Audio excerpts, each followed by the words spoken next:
Good evening all of you are most welcome on our YouTube channel doctor Akhilesh Sharma, जहां हम psychology के topic के बारे में डिस्कशन कर रहे हैं। और आज हम डिस्कस करेंगे साइकोसोमेटिक डिसऑर्डर के ऊपर। साइकोसोमेटिक डिसऑर्डर, साइकोसोमेटिक डिसऑर्डर को दूसरे शब्दों के अंदर बेटा हम जो बोलते हैं वो बोलते हैं बेटा साइकोफिजियोलॉजिकल डिसऑर्डर। यदि इन दोनों तरीके से क्वेश्चन आपको पूछा जाए तो आपको पता होना चाहिए कि साइकोसोमेटिक और psychophysiological.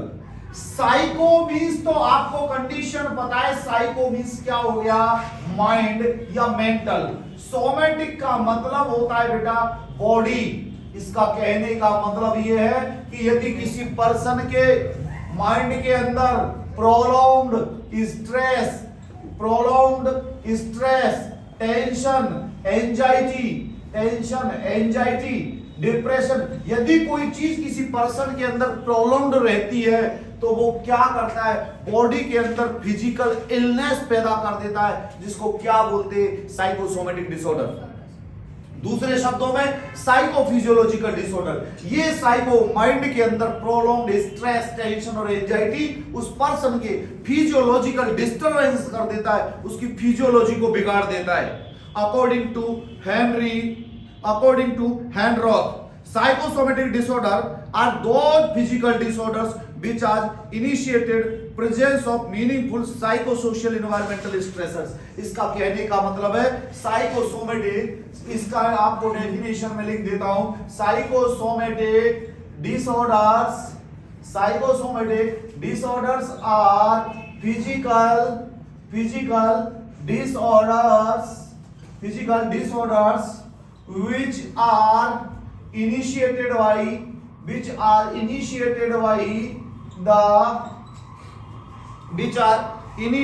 by the meaningful psychosocial environmental stressors। Means इसका कहने का मतलब यह है कि आपके जीवन के अंदर जो भी स्ट्रेसफुल सिचुएशंस है, उन स्ट्रेसफुल सिचुएशंस के कारण आपके बॉडी के अंदर फिजिकल प्रॉब्लम या कोई फिजिकल डिजीज हो जाता है, उसको क्या बोलते हैं बेटा, साइकोसोमेटिक डिसऑर्डर। समझ में आया? अकॉर्डिंग टू DSM थर्ड, ये डेफिनेशन जो दी थी वो दी थी हैंड्रॉथ ने, HEINROTH ने। According to DSM third, DSM की जो फुल फॉर्म होती है बेटा डायग्नोस्टिक स्टैटिस्टिकल मैनुअल। DSM की जो फुल फॉर्म होती है बेटा वो होती है डायग्नोस्टिक स्टैटिस्टिकल मैनुअल। ये हमारे DSM की फुल फॉर्म होती है डायग्नोस्टिक स्टैटिस्टिकल मैनुअल। ये साइकोसोमेटिक डिसऑर्डर्स पैदा करते हैं जो कि साइकोसोशियल फैक्टर्स और फिजिकल फैक्टर्स के थ्रू होते हैं। देखो, according to DSM third, psychosomatic disorder are termed as psychosocial factors affecting physical factors. कितनी बढ़िया डेफिनेशन लिखी। According to DSM third,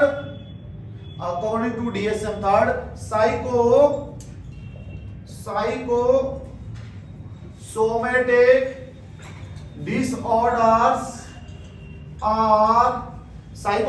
disorders are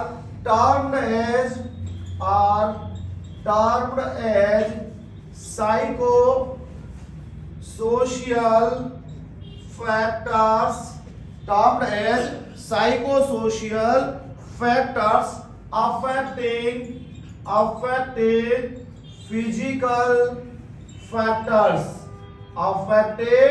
physical factors.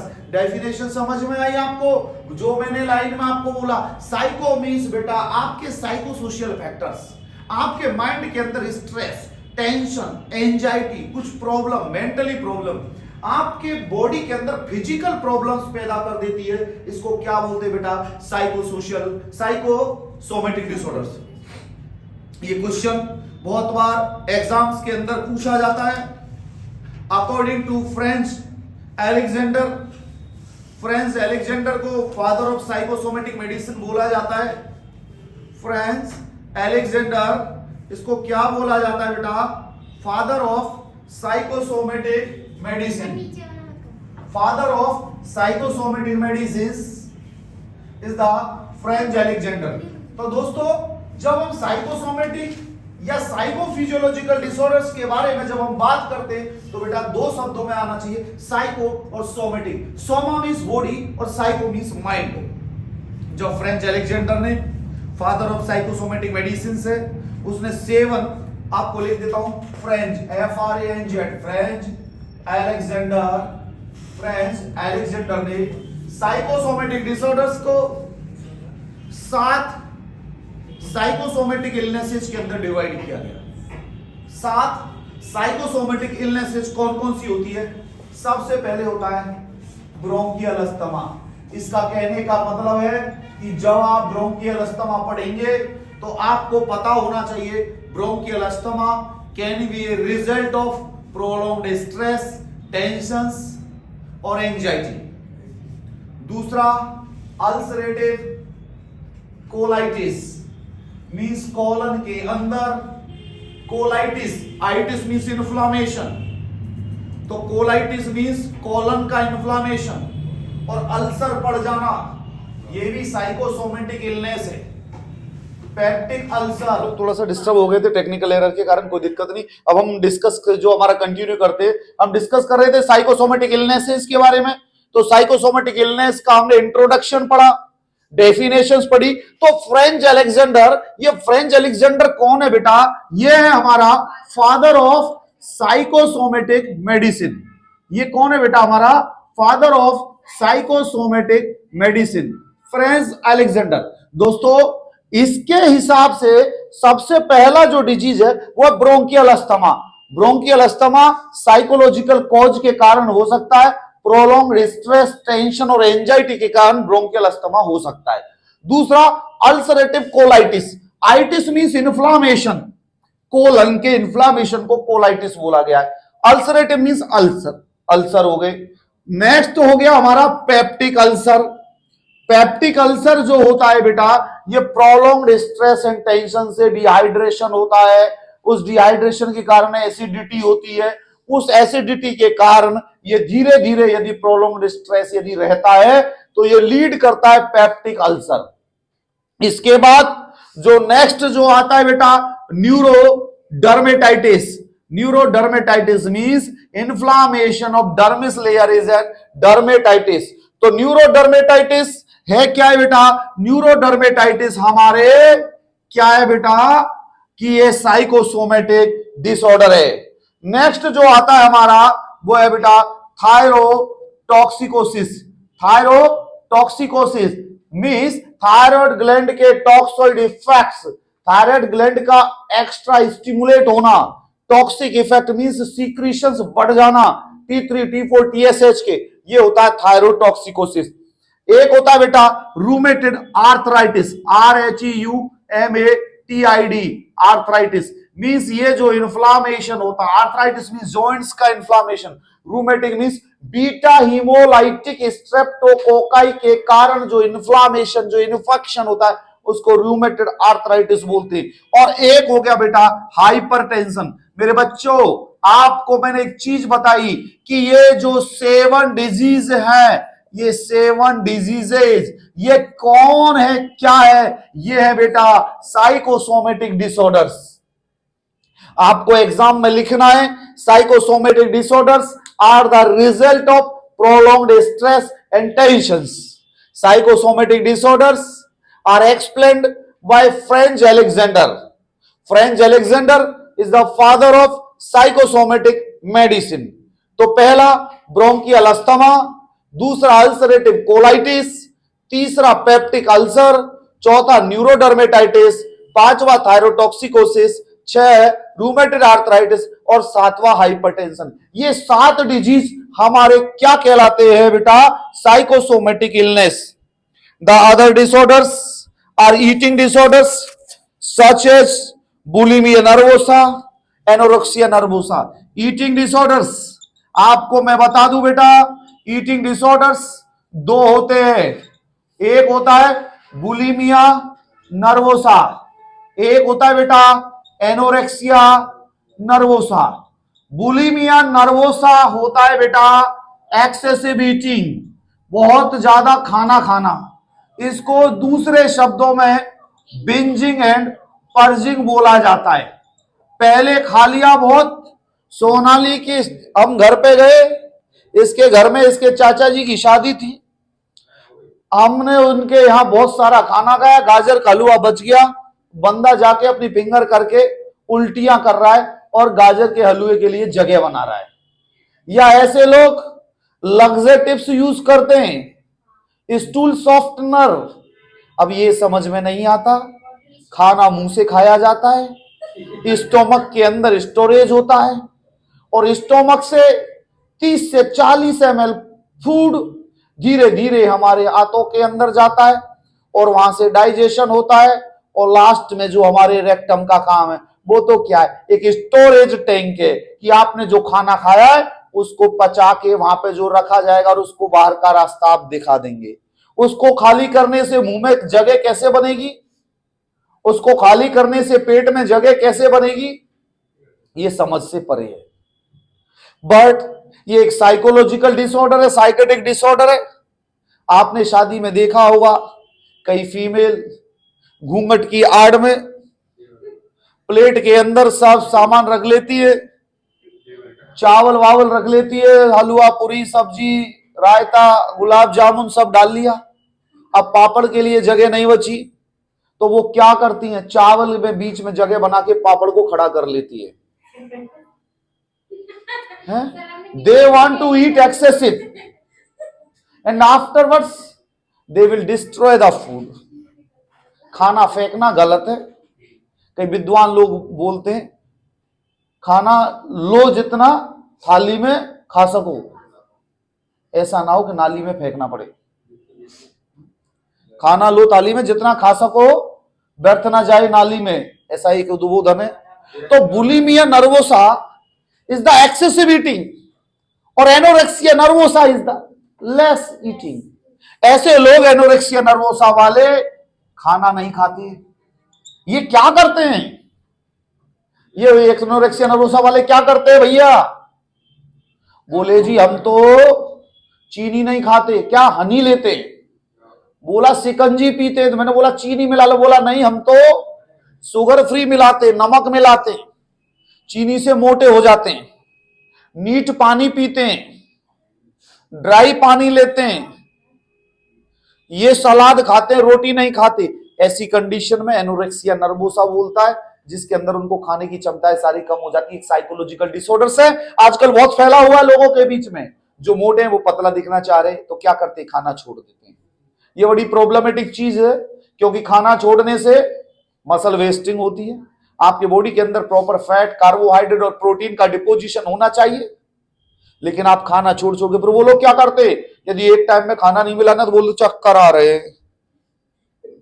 अरे कोई हमसे पूछो 2 दिन खाना मत दे फिर भी चक्कर है, क्योंकि फैट ही इतनी रखी हुई है हमने खा खा के कि 2 दिन का स्टोरेज तो टैंक में अवेलेबल है। तो फैट, प्रोटीन, कार्बोहाइड्रेट का डिपोजिशन होना भी बहुत जरूरी है। ये डिपोजिट नहीं होंगे तो बॉडी एनर्जी कहां से गेन करेगी। ये तो शायद हमारी बॉडी में यदि हम फास्टिंग करते हैं तो सबसे पहले एनर्जी ग्लूकोज देता है। ग्लूकोज ग्लाइकोजन में कन्वर्ट करके स्टोर होता है और ग्लूकोज कन्वर्ट करके एनर्जी देता है। हमारा फैट फैटी एसिड में स्टोर होता है, प्रोटीन अमीनो एसिड में स्टोर होता है। सबकी बॉडी को जरूरत होती है, सबसे पहले ग्लूकोज एनर्जी देता है, उसके बाद प्रोटीन देती है, उसके बाद आता है भाई प्रोटीन नहीं, पहले ग्लूकोज, फिर दूसरा फैट या कार्बोहाइड्रेट, तीसरे नंबर पर प्रोटीन एनर्जी देती है। तो बेटा ये हमारे ईटिंग डिसऑर्डर्स भी साइकोसोमेटिक डिसऑर्डर्स के अंदर आते हैं। Skin disorders and headache. बेटा मैं बाकी के और जो ये ईटिंग डिसऑर्डर्स आपको साइकेट्री के अंदर एक्सप्लेन करूंगा। बाकी साइकेट्री की कुछ हमारे पुराने जमाने की वीडियो पड़ी हुई है, वो भी आप इस चैनल पर देख सकते हैं। ये चीज आपके समझ में आई। स्किन डिसऑर्डर्स के अंदर आप डर्मेटाइटिस, एक्जिमा, स्किन रेशेस कुछ भी मान सकते हैं। अरे मेरे बेटा यदि स्ट्रेस रहेगा तो तनाव रहेगा तो आपको डिहाइड्रेशन होगा, डिहाइड्रेशन होगा स्किन ड्राई होगी, डेंड्रफ होंगे। नहीं हेडेक तो अलग है मेरे बच्चे, एडिक कैसे आ जाएगा इसके डिसऑर्डर? नहीं है, ये लिखा हुआ है बेटा।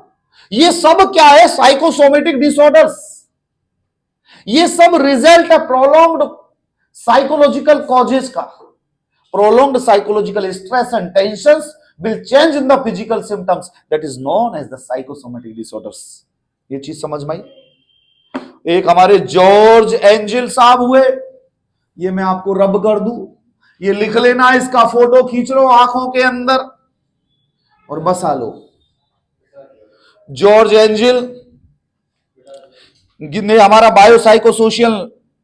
बायोसाइकोसोशियल मॉडल दिया और उन्होंने इंटरेक्शन एक्सप्लेन किया, biological, psychological and social factors resulting in psychosomatic disorders.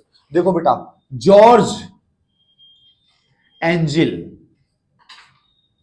इसने क्या कहा? इसने दिया बायो साइकोसोशियल मॉडल। मेरे जो डीएसएसवी की तैयारी कर रहे हैं ना, पिछली बार डीएसएसवी के अंदर साइकोलॉजी पूछी गई थी most of the time, selection psychology ने घुमाए थे पूरे, तो बायो साइकोसोशियल मॉडल दिया था। इस मॉडल के अनुसार biological factors, psychological factors and social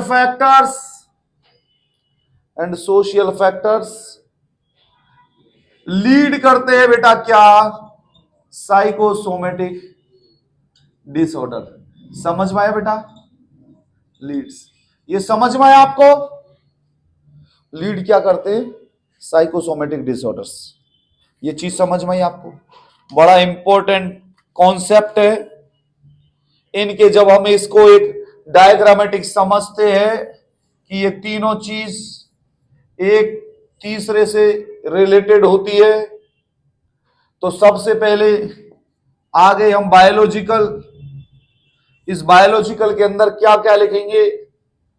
सबसे पहले तो आ गया जेनेटिक फैक्टर्स, नेक्स्ट क्या हुआ हमारा? एंडोक्राइन फैक्टर्स, नेक्स्ट क्या आया हमारा? इम्यूनो न्यूरोट्रांसमीटर्स, इम्यूनिटी और न्यूरो ट्रांसमीटर्स। ये neuro transmitters, genetic factors, endocrine factors और इम्यूनिटी, ये हमारे बायोलॉजिकल फैक्टर्स होते हैं जो कि साइकोसोमेटिक डिसऑर्डर्स के पैदा करने के अंदर रोल प्ले करते हैं। नेक्स्ट आ गया बेटा साइकोलॉजिकल, नीचे लिख लेता हूं क्योंकि छोटा है। साइकोलॉजिकल के अंदर क्या क्या चीजें पूछी जाती है? Genetic, emotional and motivational. Genetic, emotional and motivation, ये तीनों फैक्टर्स साइकोलॉजिकल फैक्टर्स होते हैं जो डिजीज पैदा करते हैं। नेक्स्ट जो होता है हमारा वो है सोशल फैक्टर्स। ये सोशल फैक्टर्स, सोशल स्ट्रेसर्स, समाज के अंदर जो तनाव होता है, stressful life events,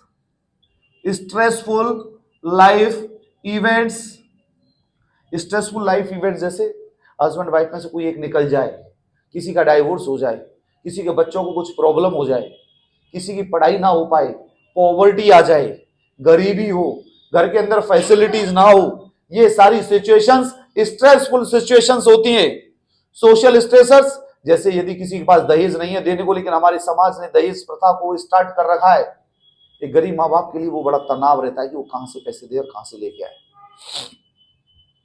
stressful life events, social norms, समाज के कुछ नॉर्म्स, ये क्या करते हैं बेटा? ये फैक्टर्स साइकोसोमेटिक डिसऑर्डर्स पैदा करते हैं। ये चीज आपको समझ में आई कि बेटा biological factors, genetic factors, endocrine factors, immunity और न्यूरोट्रांसमीटर्स।